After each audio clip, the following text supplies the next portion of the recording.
Hello, I'm Bob Bradley. This is THE 101, Introduction to Theater and Drama Arts.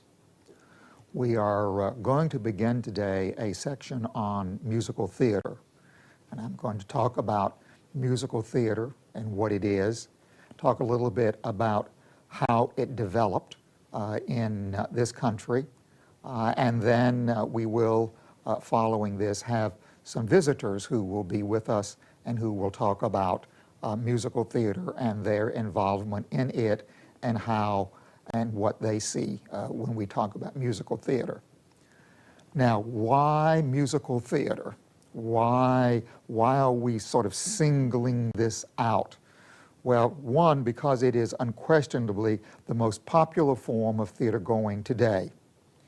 In fact, most of you, if after this class is over and during the semester in which you are enrolled, you will have to actually see real theater productions and actually make an effort and get there.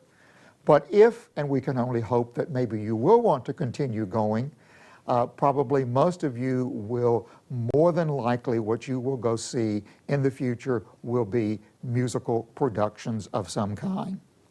So consequently, certainly recognizing, one, the popularity of this with an audience, recognizing that this is among the offerings that you will find almost anywhere in the country, almost any theater group, whether it be commercial Broadway, whether it be regional theater, whether it be community theater, university theater, or high school theater, almost all of those groups at some point or the other will present musical theater. In fact, there is no question that which is the theater capital of the United States, New York City, that New York is also the musical capital of the world. There is no question that the musical dominates the commercial Broadway scene. Out of the 40-something theaters that make up what is called Broadway in New York, out of those 40-something theaters at any one time, there will be at least 15, 18, 20 musicals that will be your choices. And so that when you go to New York, if you do, and you want to go see a Broadway production, most people end up choosing to go see a musical. And in a number of cases, many of these musicals have been running now for many years. They have become established hits. In fact, the musical Cats holds the longest running record of any show on Broadway, having played over 20 continuous years at one Broadway theater. It had originated in London the year before. It came to New York, and then there was a New York production, and it ran its 20-some-odd years, and then it continued on in London even longer than that. So that when one these days looks at popular musical or choosing a popular musical, you will find musicals that have a long-running history behind them. And of course, many of those musicals then mount touring productions, and those productions then fan out across the United States. Cats, for example, did indeed have about 3 different companies playing at the same time going across the United States and playing, yes, St. Louis and Kansas City and Tulsa, and yes, even 2 different times coming to Springfield, Missouri, and playing in the Juanita K. Hammonds Hall for Performing Arts. So for that reason, then, this is why we certainly want to spend some time looking at musical theater and talking about what musical theater is. I use the term musical theater, and that's sort of an all-encompassing term. One, because we really don't have a very exact vocabulary in talking about theater at all, and musical theater in particular. But anyway, in this term called musical theater, certainly we should understand that it would include opera. An opera is a form that at least most people usually think of as being sung all the way through. That is, it is made up of a series of arias, songs for the individual, duets, trios, and other kinds of combinations like that. And even that which one might think of as a dialogue scene is, instead of being spoken, is in a kind of sing-song manner, which we call recitative. Now, not all operas are completely sung through. We have a number, especially of German operas, that frequently include dialogue scenes. But basically, we can still think of the opera as a kind of sung-through item, and then that, in fact, because of that, most people usually think of it as being, first of all, belonging to music. But while it may indeed belong to music, and to classical music is what it's frequently called, it is also, when it is fully presented in terms of production values, it is certainly very much a part of the theater. There is also the term called operetta, which in a literal sort of way can usually mean little opera. It's a form that developed in the 19th century, and it does include both the arias, duets, trios, and other numbers that we talked about that one finds in opera, but usually also has spoken dialogue. Operettas, and especially as we look at them now and we think of them today, operettas are usually of a kind of romantic nature, and usually set in some long ago and far away place. In fact, it usually involves characters that certainly we don't seem to resemble very much, and characters that are not much like us ordinary people. But because they are full of stirring melodies and things that can embrace us in the romanticism, we respond to operetta in a rather favorable manner. We now arrive at a point where we have a kind of blurry line, and that is, where do we move from operetta into musical comedy? In fact, toward the end of the 19th century, the English team of Gilbert and Sullivan wrote a number of works in the 1870s and 80s, starting with HMS Pinafore, and then going on from there, from Pinafore to Brides of Penzance to Mikado to a number of other works. And they are frequently called operettas, but they also are frequently referred to and called musical comedy. They are indeed then works that perhaps fit well in either camp, and what they really are doesn't matter, because wherever they are produced, they can certainly be most enjoyable for any audience. Now, the word which I used there, it was operetta. Words I used were operetta and then musical comedy. And that is exactly the term that was applied to that particular kind of musical theater which developed in the United States just after the turn of the 20th century. And it was usually called musical comedy. And the emphasis here should certainly be on the word comedy, because they were nearly always lighthearted, and the emphasis was certainly on merriment. The merriment which goes on in the relationships of characters, the relationships and what happens in the comic tangles of girl-boy relationships. But this then is what we call at that point musical comedy, and that is eventually going to evolve, and when we get to this development section, we'll look at it, into what these days is called the musical. Now, that's one of these things where we just have no adequate terms. The musical. At some point, certainly by the 1960s, we began to realize that not everything that was being presented then was musical comedy. In fact, that musical comedy had frequently taken a rather serious turn and was looking, yes, through music, at very serious subjects. And so therefore it was decided, well, these are not musical comedy, they must be something else, and so it just simply evolved into the musical.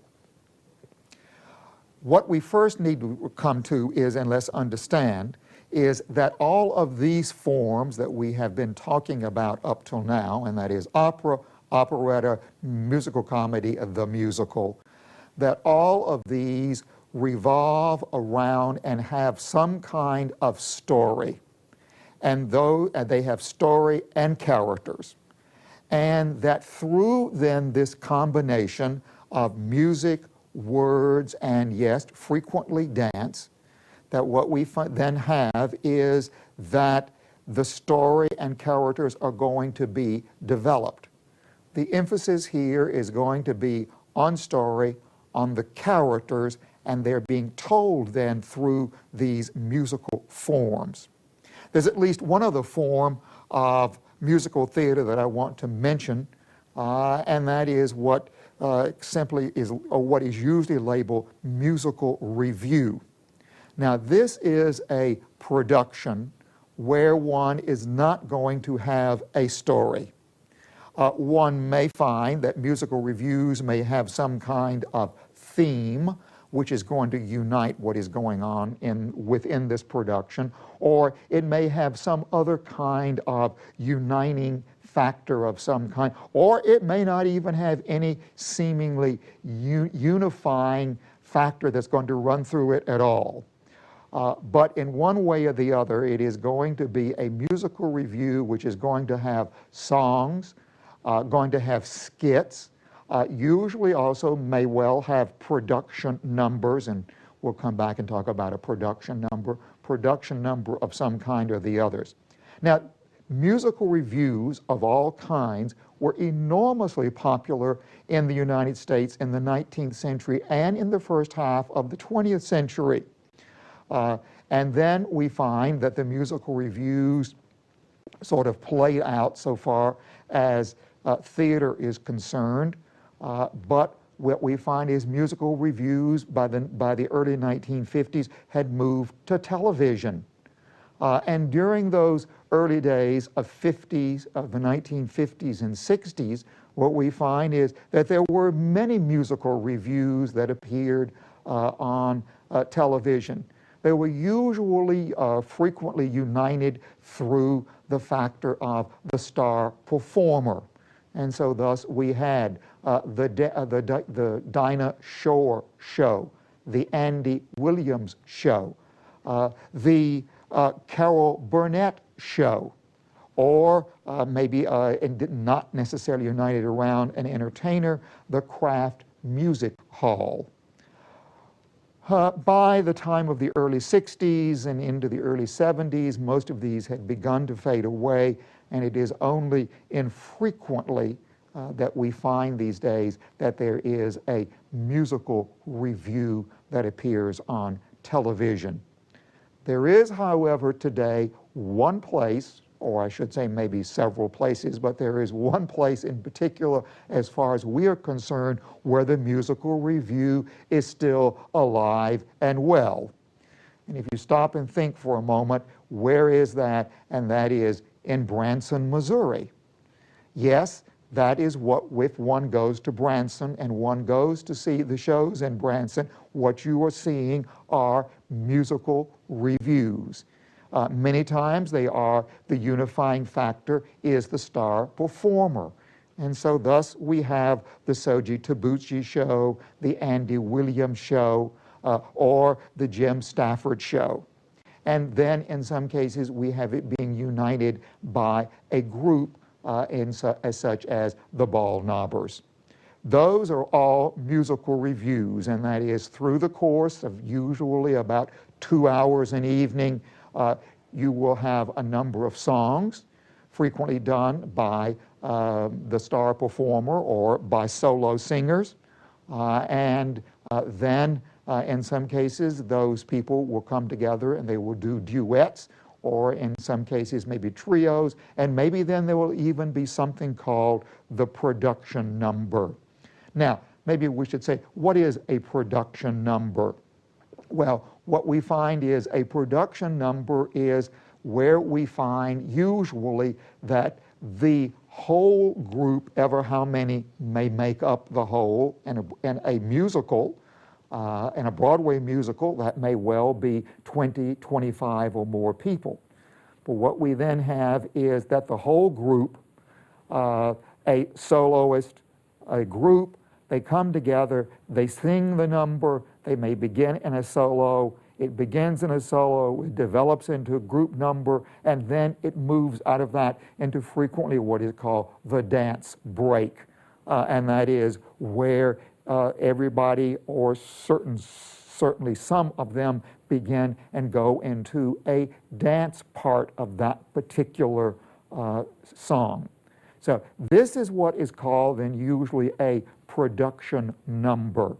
And we will come back and later and talk about how then the production number fits into the musical and how it fits into the totality here.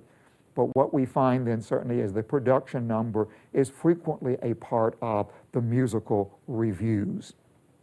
Now, at this point, what we're going to spend, now that we've sort of looked at this overall view of musical theater, what we're going to spend the rest of our time looking at is musical comedy evolving into the musical.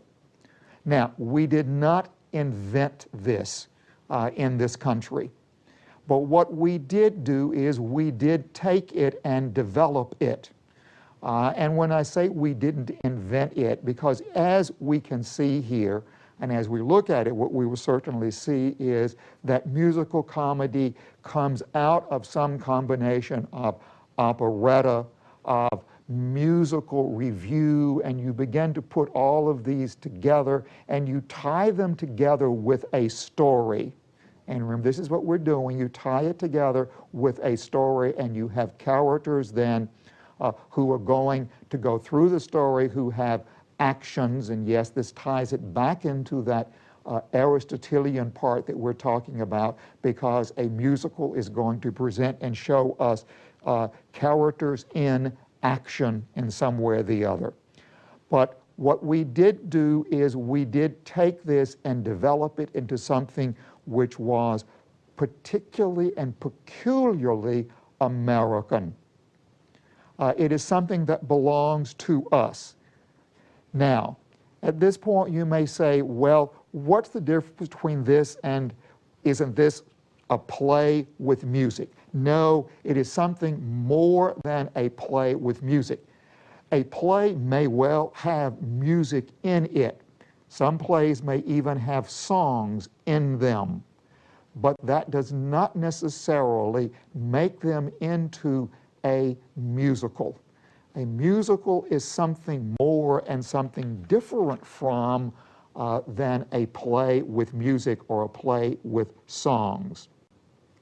Before we get into that, let's also then get at least some terms straight, because as I use them, let's be sure that you understand what it is that I'm saying.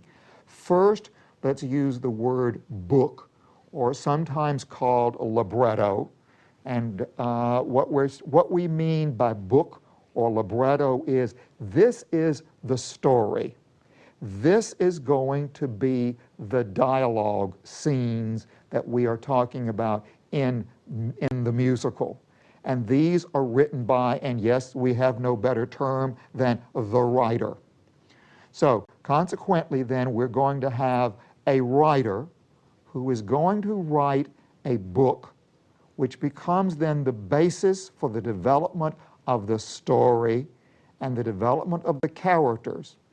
Now, however, within that book, and yes, you may even think, you say, isn't it like a play? Yes, in some ways it's like a play, but the book writer has got to leave room for that book to open up, for that book to open up at somehow or the other, and then to allow the composer and the lyricist to write their contributions to the musical.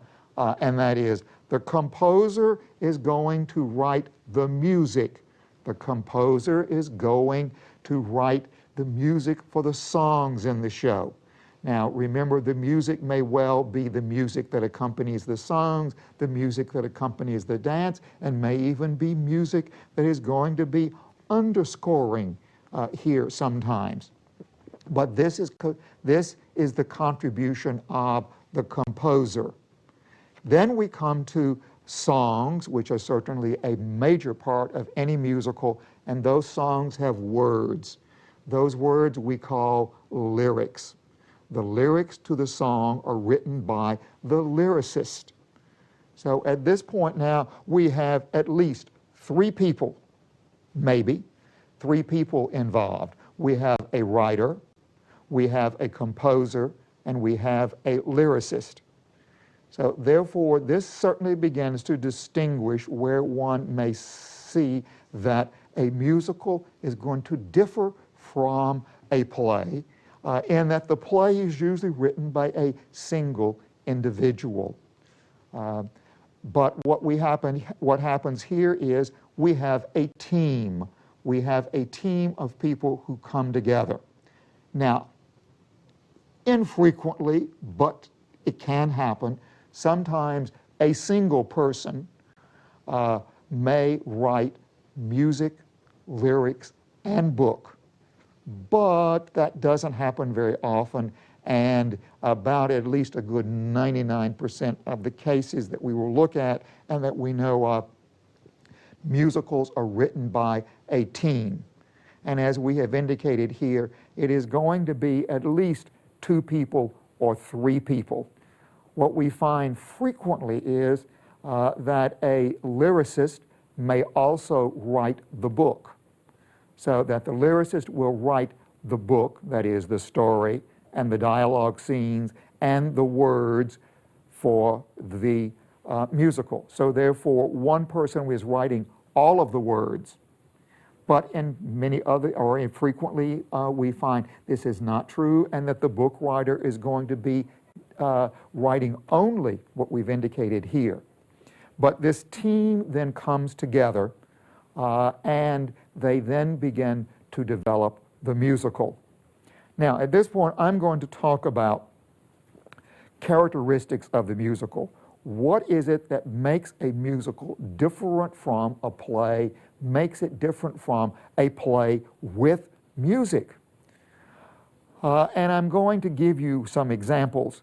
Most of the examples I'm going to give you are going to be from the musical Oklahoma.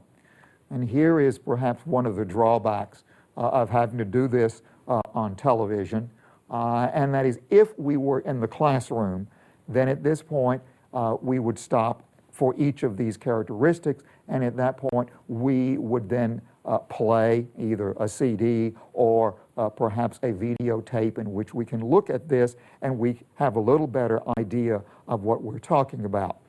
But here we have copyright restrictions and ownership entering into the picture, and so what I will attempt to do here is to be very specific in the examples that I am going to give you, and as I said, most of them are going to come from Oklahoma, with one example coming from West Side Story.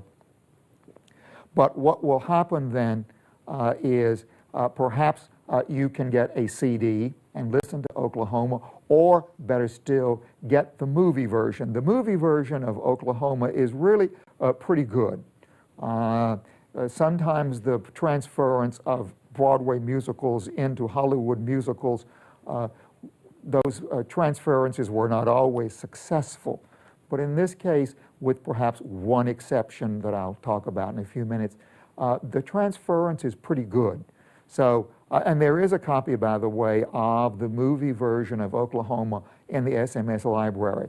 So consequently, if you really want to follow through and see how all of this works together a little better, get a copy of the movie and look at it, and then I think you can begin to see how these things work. All right, characteristics. One, Music is a different sensory experience from listening to words. Now, that's really not particularly difficult or complex. What happens is sometimes complex, but it is certainly not difficult for us to understand, because all of you know that if you are listening to someone talking, or if you are listening to someone in dialogue, as in the theater, but when we listen to music, listening to music is a different way we respond differently. Our bodies respond differently. Our emotions respond differently. Our senses, we appeal to a different sense when we listen to music from listening to words. So therefore, when we have then this experience of taking words, uniting them with music, then at that point, we're now certainly beginning to mix two different sensory responses and combining them in some way or the other. So that what we find then is that we respond differently. We bring in a different set of senses. We touch senses differently in the musical once the music enters than we do when we have words only. Let me give one example, first example here from Oklahoma. And that is the song called Surrey with the Fringe on Top. Now, what happens here is we have the two characters, Laurie and Curly, and they have been sparring back and forth here. And Curly has come to ask Laurie to go to the box social that particular night. And she says, if you did ask me, I wouldn't go with you. Besides, how you take me? You ain't bought a new buggy with red wheels on it, have you? Curly taken back, no, I ain't. Well, what are you expecting me to do then? Climb up on the back of your horse and ride to the social? I'll tell you what, you better ask that Cummins girl you took such a shine to over across the river. Curly at this point is now determined to get the better of Laurie. Well, if I was to ask you, there'd be a way to take you, Miss Laurie Smarty. Laurie, oh, they would? And Curly then goes, when I take you out tonight with me, honey, here's the way it's going to be. You will sit behind a team of snow white horses in the slickest gig you ever see. And at that point, then, he goes into and he creates this whole situation in the song of, hey, there is a Surrey, there's going to be a Surrey, and yes. Well, as soon as we enter the song, he goes, the dialogue, Laurie's last line is, his line is, if I was to ask you, there'd be a way to take you, Miss Laurie Smarty. Oh, there would, she says. And then there is a single note in the orchestra. And at that point, we are now transported. We are transported from words into another realm. We are now transported into song. And Curly begins singing. And eventually, Laurie will answer him back, and this develops into a kind of duet here. So at that point, we have very definitely entered into something different from the way it would be if there was only a dialogue scene, if there was only words. Let me use one other number from Oklahoma, and this is the number called Kansas City. And the reason I want to use this particular number is this is a number done by the comic leading character of Oklahoma, Will Parker. And Will Parker has just returned. This is Oklahoma territory that we're talking about. And Will Parker has just returned from a rodeo in Kansas City. And for him, this is, remember, just after, it's about 1905, just after the turn of the 20th century. and going to Kansas City for him was quite an experience.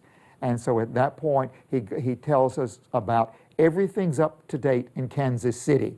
And he tells us about all of the sights that he saw in the city which make it different from those things which living on the plains of Oklahoma that he did not know about, such as telephones, such as going to the privy without having to go outside at all, so indoor plumbing, and many other kinds of things that he names, which are brand new as far as he is concerned.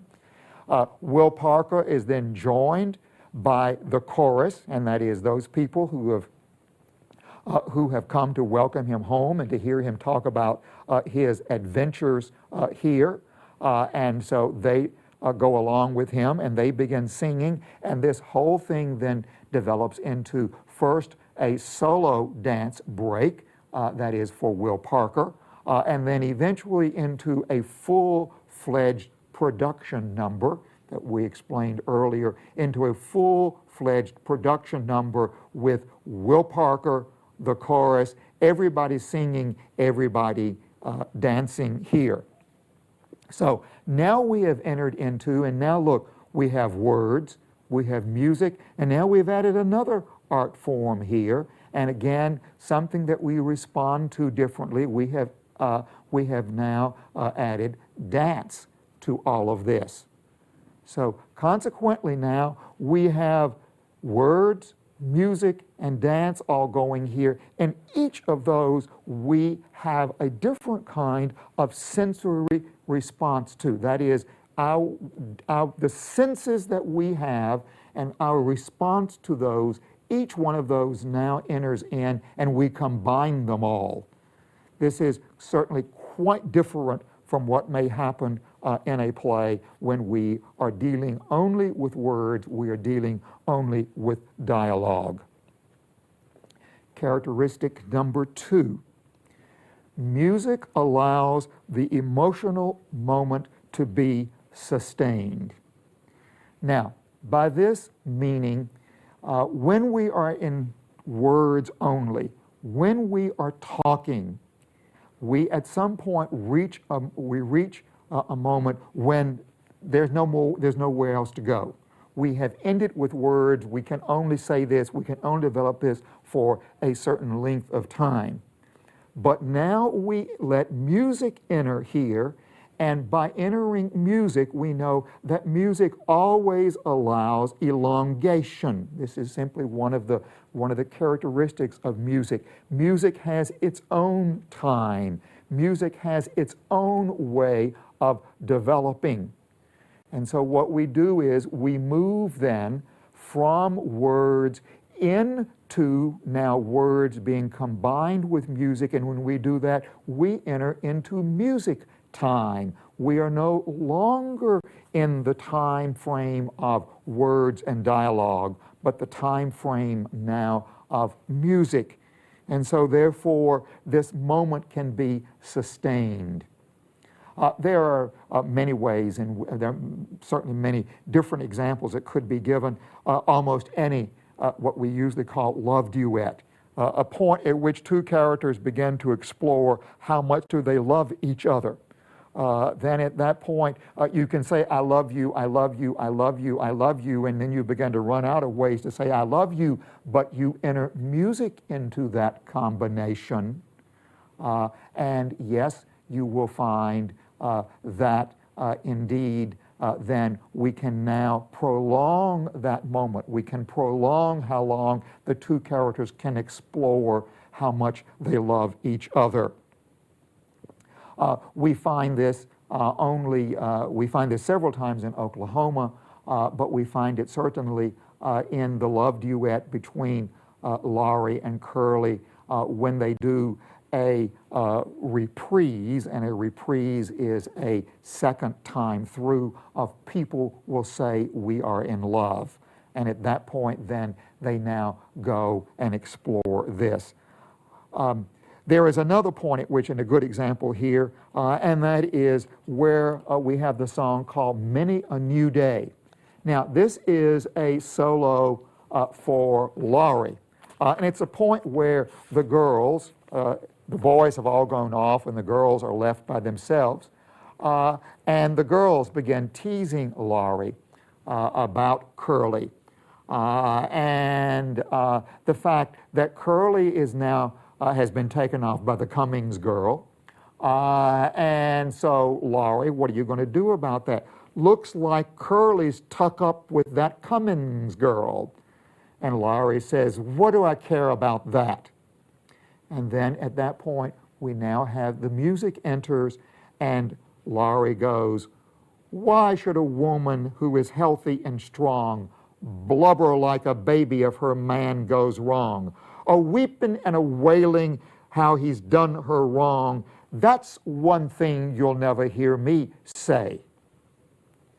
So what we have here then is perhaps one might call it an early version of a feminist track, in which Laurie says, never going to think that the man I lose is the only man among men.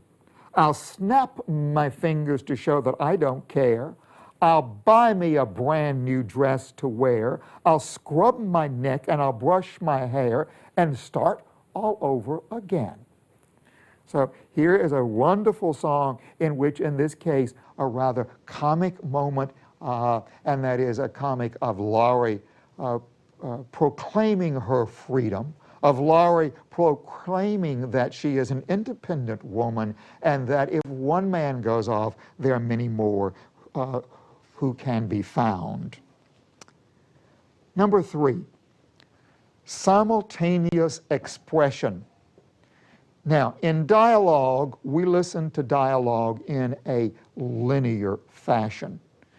That is, we can, in most cases, usually absorb only one person speaking at a time.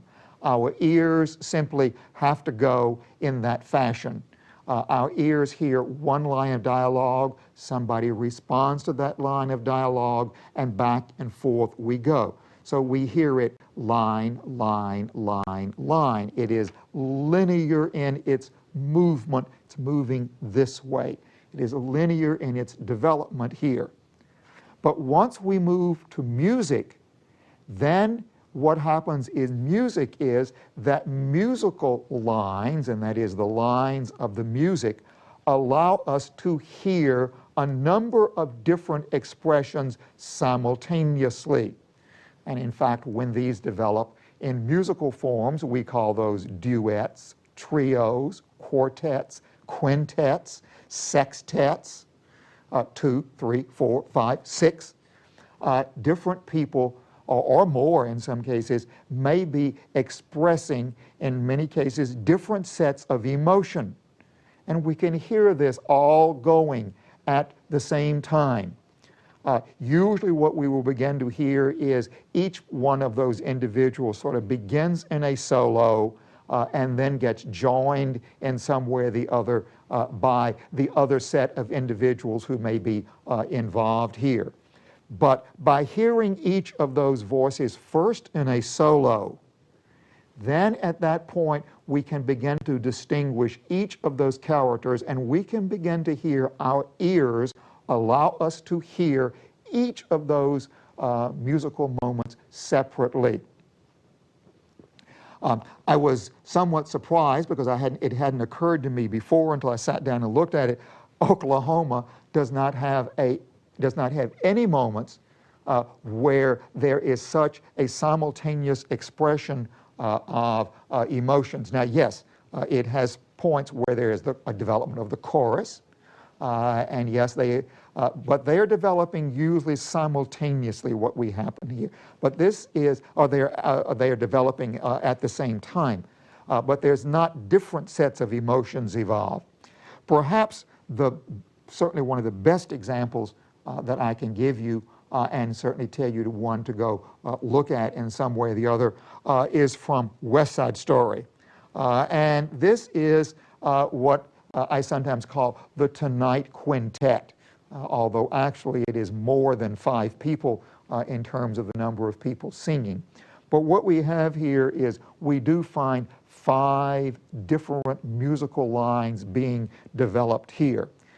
in this particular moment, we are still in the first act. We are in scene 8. And what we have had now up till this point is we have set up that there are rival ethnic gangs, the Jets and the Sharks. There are individual characters here who come out of the gangs and become then the soloist within the musical. In fact, what this really is, it's the Romeo and Juliet story moved to New York City, 1950s, moved to a point when there were ethnic gangs in New York, and they were warring gangs. And what we have then is, yes, as could be expected, a boy from one of the gangs falls in love with a girl who belongs to one of the other gang, and yes, they then develop the Romeo and Juliet story.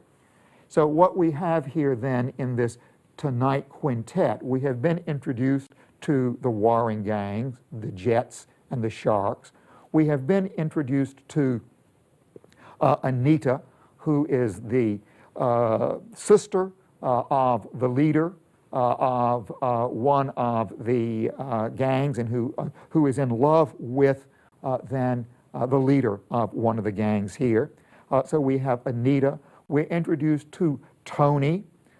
Tony, who is the member of one of the other gangs, and Maria, who is the sister. I'll get the sister relationship straight here.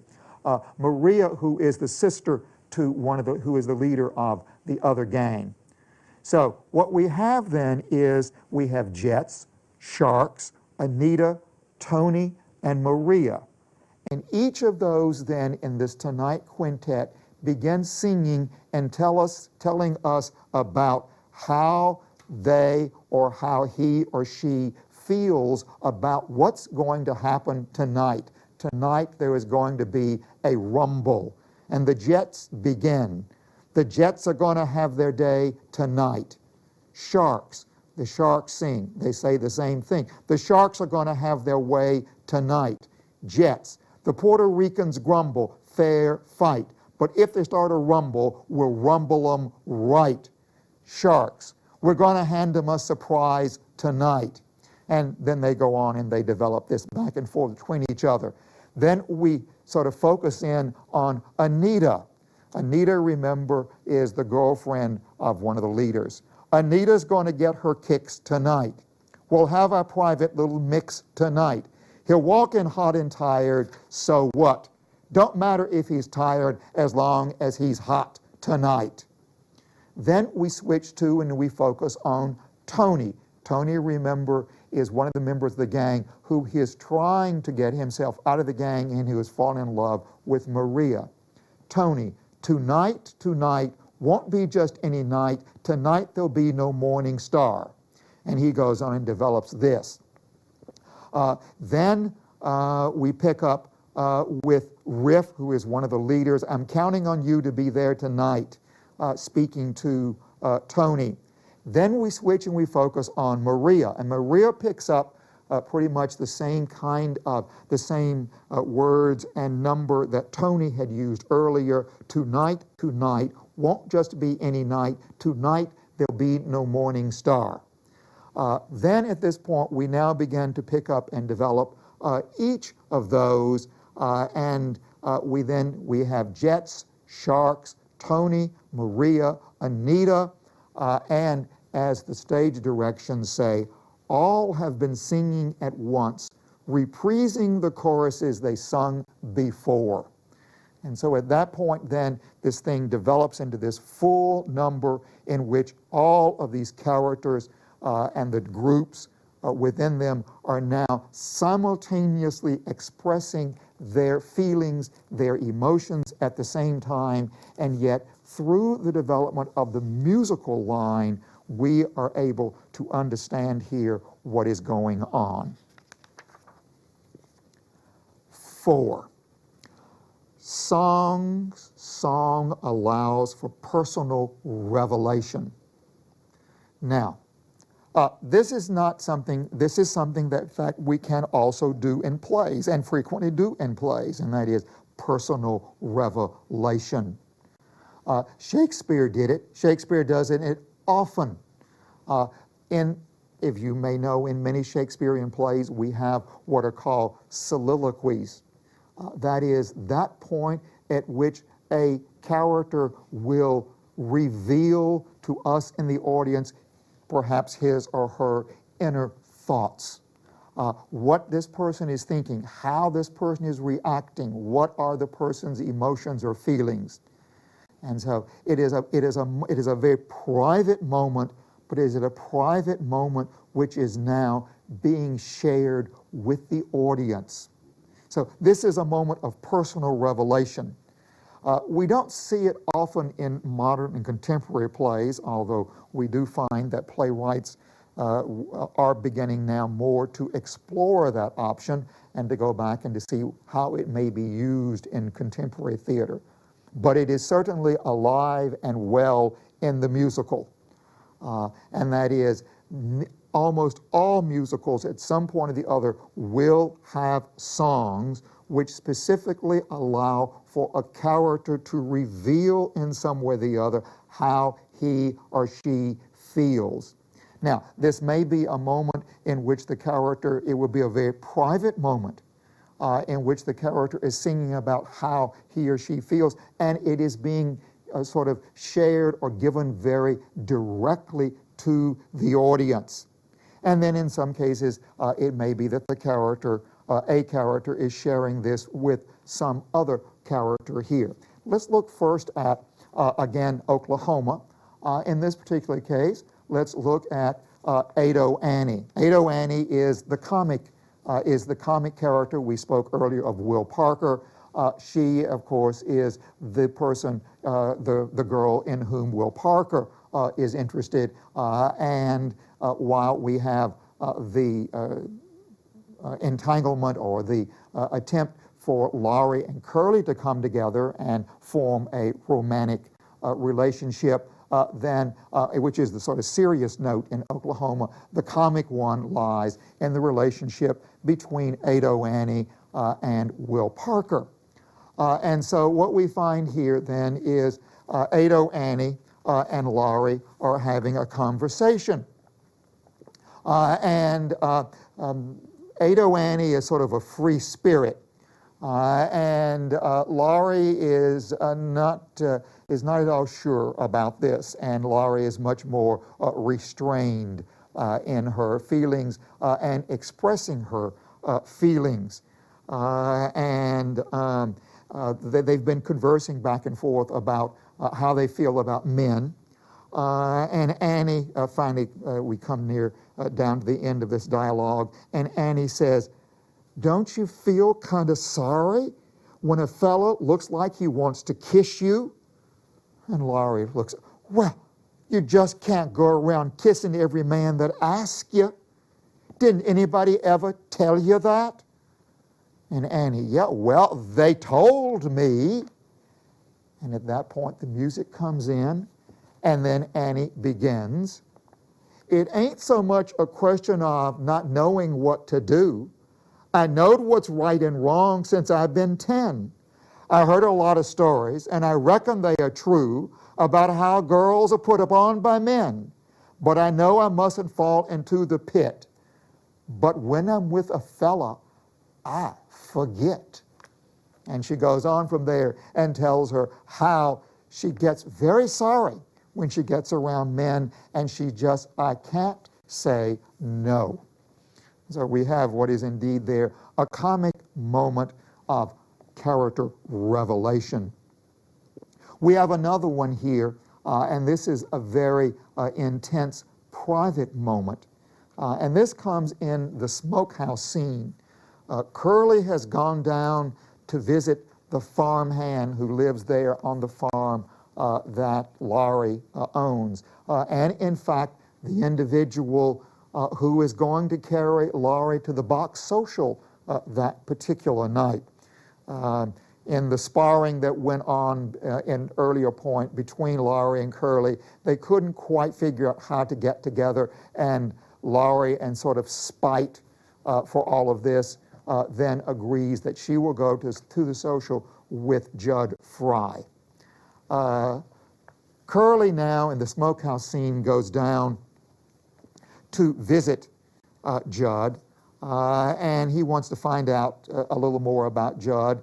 And so Curly goes in very sure of himself, and they have a comic number, or a number which has both its comic and its serious side that they develop, in which Curly, called Poor Judd, is dead.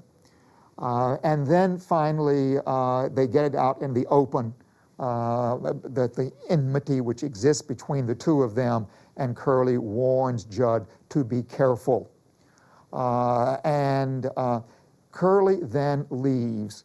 And at this point then, Judd Fry has a moment which he is going to share with the audience. And Curly has gone out, and Judd Fry says, "Don't want nothing from a peddler's bag. Want real things. What am I doing shut up here, like that fella says, a crawling and a festering? What am I doing in this lousy smokehouse?"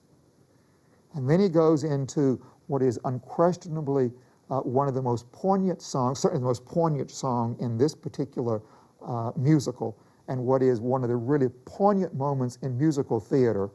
And when it's done right, it can go a long way in really making things quite difficult for Laurie and Curly, because the audience begins to have sympathy for Judd Fry. And he goes into the song called "Lonely Room."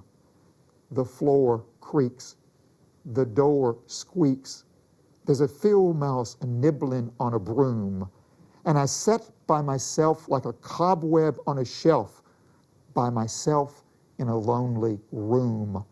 And he then goes on and develops all of this, and finally he concludes the song with, "I ain't gonna dream about her arms no more. I ain't gonna leave her alone. Going outside, get myself a bride, get me a woman to call my own." It's a marvelous, wonderful moment in this particular musical, and it certainly makes for, as in many musicals, the character revelation becomes one of the high points of the particular musical. Number 4, musicals allow for a chorus to develop. Now, I've mentioned the chorus a number of times already in reference to Oklahoma. And the chorus is a group of people who frequently sing together and who frequently will in some way or the other back up the soloist in a particular number. But in good musicals, the chorus is something more than just a chorus. Although there are musicals in which that's exactly what they are, and that is they are a chorus.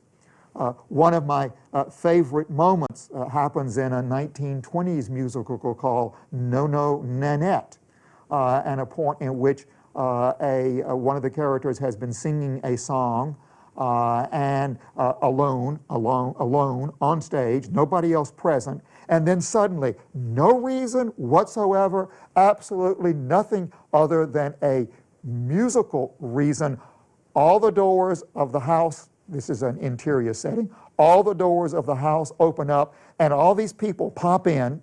They begin singing and dancing, backing up the soloist. We finish the number, and when the number is over, they all just go back through the doors again and disappear. Absolutely no dramatic reason for their showing up at all. So what we find then here is, however, in musicals as they began to develop, and especially in the late 30s and then on down to the present day, the chorus becomes a community. A community, that is, it now allows the musical to broaden beyond just the story of the soloist. It now broadens and becomes a story about the community. The scope then increases more here than we've had earlier.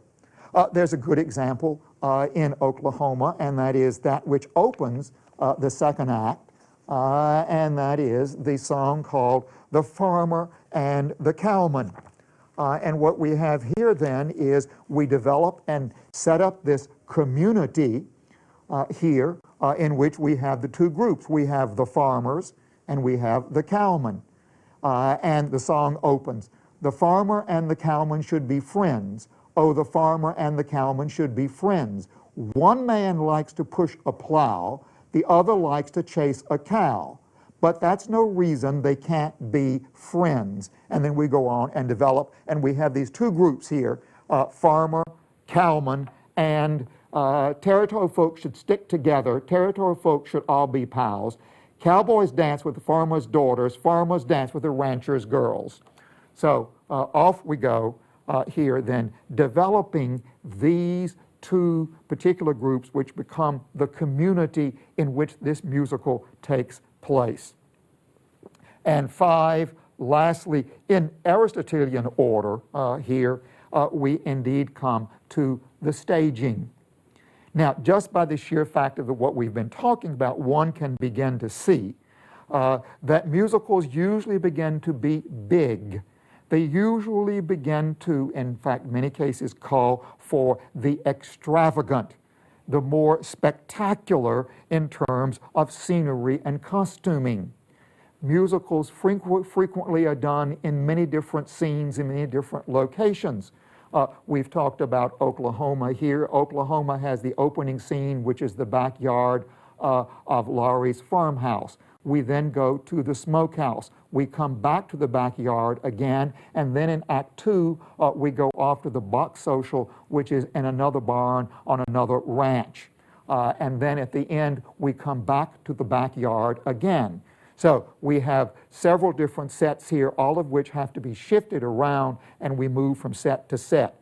We also have, as indicated here, a large number of people. The cast of Oklahoma certainly is usually going to number somewhere around 30, and at any one particular point of time, we are certainly going to find out that all of these people come together. We mentioned Kansas City early on, and we also have here, when we get to the very last scene of the show, we have the title song of the show, the song Oklahoma, in which then, as Curly points out when he begins, and we have just come in from the wedding, Curly and Laurie have been wed, and so then Curly says, there couldn't be a better time to make a start in life.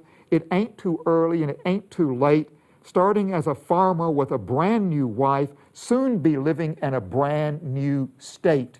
Remember, this is Oklahoma territory just before it becomes a state, and so now they celebrate Oklahoma will become a state. This will become all new. Now, what we have seen here then is this becomes a big number. It becomes a big number in terms of the chorus, the soloist, and breaks into a dance number here. So we find then that we call for extravagance, we call for spectacle in some way or the other, and that makes up then the 5th characteristic of the musical.